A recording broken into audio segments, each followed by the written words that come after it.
Hi hello namaste welcome back to my channel Anu పటాక మను smart. ఈరోజు మనమైతే రామ్నగర్ ఫిష్ మార్కెట్కి వచ్చేసినాం. చూడండి ఫిష్ అయితే ఎంత కుప్పలుగా వేసి అమ్ముతున్నారు. ఫ్రాన్స్ చిన్న ఫిష్ ఉన్నాయి. ఫిష్ నేమ్స్ అయితే ఏంటో నాకు సరిగా తెలియట్లేదు. ఇది అయితే ఫ్రాన్స్. చూడండి ఎన్ని వెరైటీ ఆఫ్ ఫిషెస్ ఉన్నాయో. ఇక్కడ ఫుల్ రష్ ఉంది. కింద అయితే చాలా గలీజ్గా ఉంది. స్మెల్ అయితే తట్టుకోలేకపోతున్నాను నేనైతే. చూడండి ఇక్కడైతే ఇటు సైడ్ ఏమో పెద్ద ఫిష్లు ఉన్నాయి. ఇక్కడ ఇవి పెద్ద ఫిష్లు, ఇవి రవ్వులు అనుకుంటా.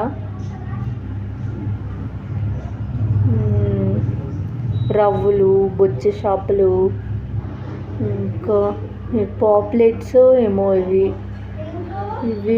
ఫిషెస్. Fish names